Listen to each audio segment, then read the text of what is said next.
ओम श्री सद्गुरुदेव भगवान की जय।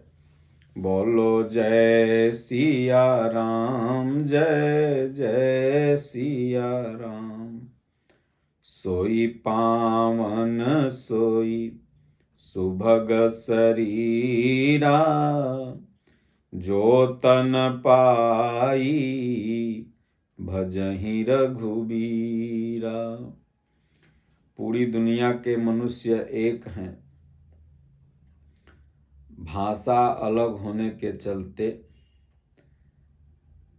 मौसम क्लाइमेट अलग अलग होने के चलते रूप रंग भाषा चेहरा सब बदल जाता है। इससे लगता है कि इंसान दो है, इंसान एक ही है, सब सनातनी है। सनातन मतलब आत्मा होता है, और जिसके भी अंदर आत्मा है वो सनातनी है। लेकिन कुछ विचारधाराएं हमेशा से रहती हैं, जो सत्य को दबाती हैं, जो असत्य की विचारधाराएं होती हैं। ये हर युग में रहा है, क्योंकि विधाता ने सृष्टि की संरचना ही दो चीज़ों से की है। अगर सत्य है तो असत्य है, दिन है तो रात है, पुण्यात्मा हैं तो पापी हैं। तो ये चीज़ें हमेशा दबाना चाहती हैं सत्य को, लेकिन सत्य पराजित तो कभी भी नहीं होता। हाँ, समय लगता है, एक समय के बाद धीरे धीरे वह सत्य अपने स्वरूप में आता है। पूज्य गुरुदेव भगवान ने भी गीता में लिखा है कि जो जिसको जितना दबाता है, कालांतर में उसे उतना दबना पड़ता है। और यह प्रकृति का भी नियम है और विज्ञान का भी नियम है। तमाम सिद्धांत न्यूटन वगैरह के आप सब लोग पढ़े हैं। इसलिए किसी को दबाने की प्रवृत्ति ही नहीं होनी चाहिए। एक मौलवी साहब थे, वो नमाज अदा करके निकल रहे थे। नमाज मतलब भी प्रार्थना ही होता है। तो जब निकल रहे थे तो उन्होंने कहा कि या खुदा तेरी खुदाई कोई नहीं जानता। तो उधर से एक सनातनी, सत्य पर विश्वास करने वाला किसान, हिंदू, कुछ पुजारी भी थे, वो पूजा पाठ इत्यादि भी करते थे। तो सनातनी जो होते हैं वास्तव में सब में नारायण को देखते हैं। इनमें थोड़ा अन्य संप्रदायों की अपेक्षा कट्टर पद्धति कम होती है, दयालु होते हैं। तो इन्होंने कहा कि मौलवी साहब, खुदा की खुदाई केवल खुदा भर ही नहीं जानता है, बल्कि मैं भी जानता हूँ। तो मौलवी ने कहा ऐसा तो हो ही नहीं सकता, खुदा की तो खुदाई बस खुदा ही जानता है और कोई नहीं जानता।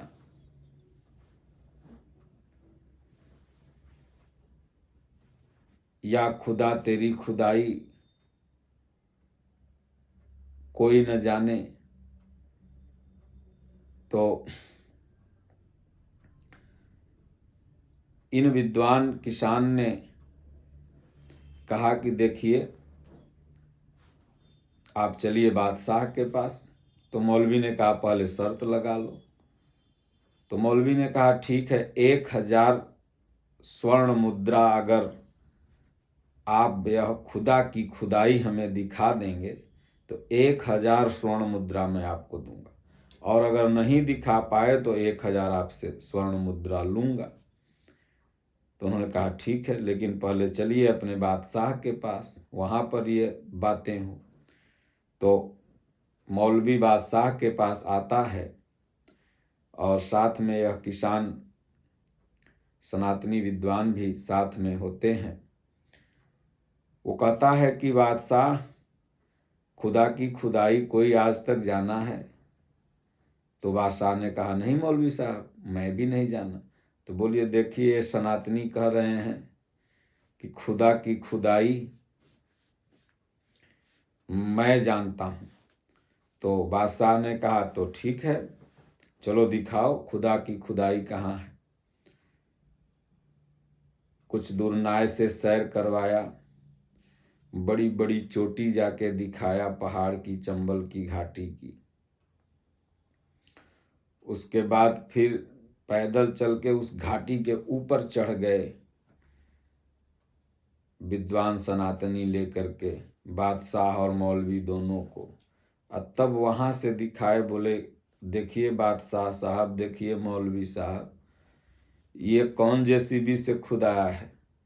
ये खुदा ही की तो खुदाई है, जो ये खाई देख रहे हैं। ये कौन जेसीबी, कौन आदमी खोदा है, इसको गड्ढा कौन किया है? तो बादशाह ने भी कहा कि हाँ भाई, ये तो आदमी कर ही नहीं सकता इतनी बड़ी खुदाई, ये तो खुदा की ही खुदाई है। तो 1000 स्वर्ण मुद्रा मौलवी साहब हार गए। उसके बाद 2-3 दिन बीता तो मौलवी देखे कि भाई हमको तो सनातनी हरा दिया है, इससे फिर जीतना है। तो उधर से जब वो विद्वान सनातनी आ रहे थे परमात्मा को मानने वाले, तो इधर से मौलवी साहब निकल रहे थे।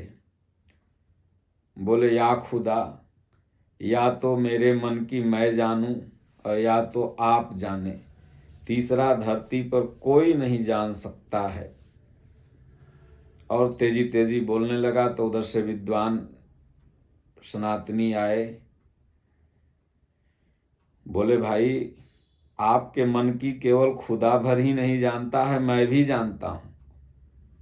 तब मौलवी सोचा कि अगला बार तो 1000 स्वर्ण मुद्रा लिया है, बोले बाजी लगाओ, तुम मेरे मन में क्या है जान जाओ तो मैं तुम्हें 2000 स्वर्ण मुद्रा दूंगा, और अगर नहीं जान पाए मेरे मन में क्या है तो आपको, सनातनी भाई, हिंदू भाई, आपको देना होगा 2000 स्वर्ण मुद्रा।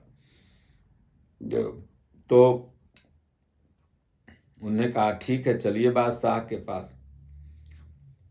तो जो विद्वान सनातनी थे वो ये जानते थे कि बादशाह के पास बाल बच्चा नहीं, वैसे भी राजा महाराजा को बड़ी विन्नती से बाल बच्चा एक आठ पैदा होता है, बहुत तीरथ बरत मंदिर मस्जिद घूमने के बाद।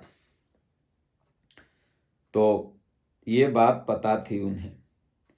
और मौलवी साहब ने कहा हुजूर इस बार इन्होंने 2000 स्वर्ण मुद्रा की बाजी लगाई है, अगर मेरे मन में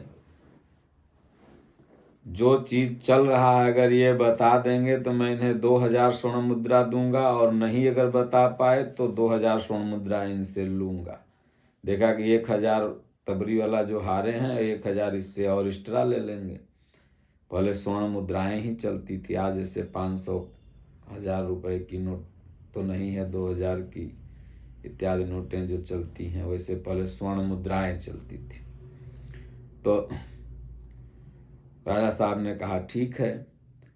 तो राजा साहब ने सनातनी को कहा कि ठीक है, आप बताओ कि मेरे मौलवी के मन में अभी क्या चल रहा है। तो सनातनी विद्वान ने कहा राजा साहब, आपके मौलवी के मन में अभी यही चल रहा है कि इस राज्य का दीपक जलाने वाला तो कोई है नहीं, एक आध आ जाता तो आपके बाद इस राज गद्दी को संभालता। बस यही मौलवी साहब के मन में चल रहा है और अभी कुछ नहीं चल रहा। तो बादशाह ने कहा क्या मौलवी साहब, ये विद्वान ठीक बोल रहे हैं। अब मौलवी साहब अगर ये कहते हैं कि नहीं मेरे मन में ये नहीं चल रहा है, तो राजा फांसी दे देगा बादशाह कि सरवाई हमर अहित करने वाला है, ये नहीं चाहता है कि हमें बाल बच्चा न हो, यह लगता है कुछ कैले है। तो उनको अब भय बस कहना पड़ा कि हाँ हुजूर, हमारे मन में यही चल रहा है कि आपको एक वंश चल जाए तो हमारे राज्य का उत्तराधिकारी मिल जाएगा। अब 2000 स्वर्ण मुद्राएं हार गए। कहने का अभिप्राय मेरा यही है कि भारत क्या पूरा विश्व ही सनातन धर्मी था, और राम कृष्ण शिव के सब उपासक थे। मुगल काल में कुछ आक्रांता यहाँ आते हैं जो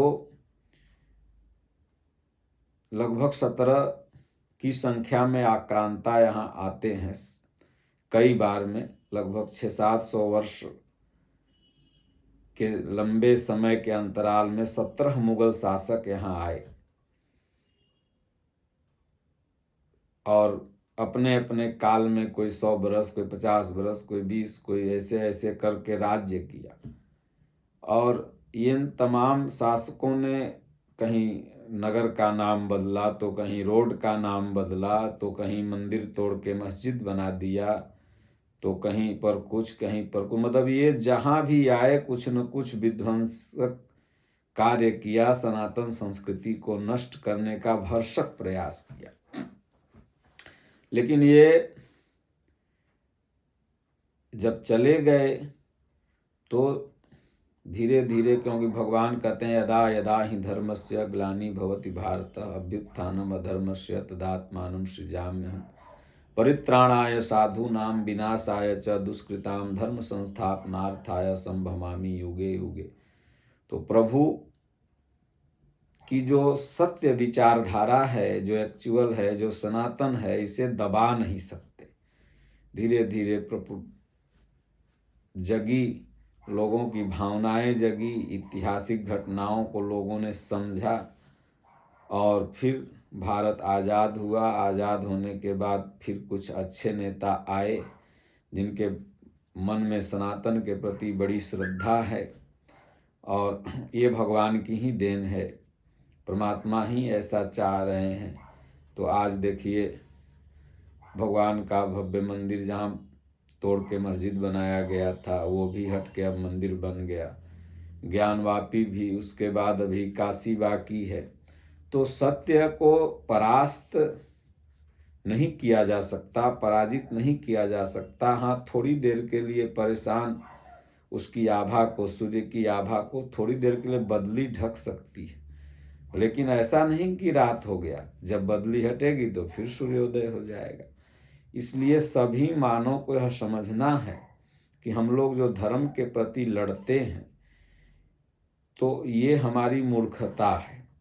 इस संसार में ईश्वर एक है, उसको पाने की विधि एक है। केवल भाषा अलग अलग होने के चलते हम लोग समझते हैं कि भगवान एक है। इसलिए हम सनातनियों के अंदर तो कट्टरवादिता बहुत ही नगण्य के बराबर है, लेकिन कुछ लोग अपने धर्म के प्रति बहुत कट्टरवादी हैं।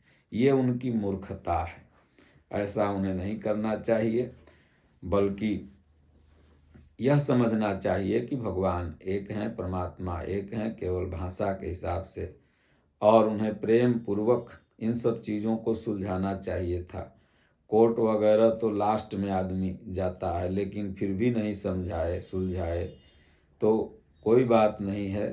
सत्य को कोई पराजित नहीं कर सकता। धीरे धीरे सत्य में इतनी पावर होती है कि अपना ऊर्जा, अपना व्यवहार खुद ही दिखा देता है लोगों को। खुशबू को दुर्गंध थोड़ा देर के लिए दबा सकता है, लेकिन फिर खुशबू प्रस्फुटित होती है। इसलिए राग द्वेष का त्याग करके सभी मानव को, सभी इंसान को एक रहना चाहिए। ओम श्री सद्गुरुदेव भगवान की जय।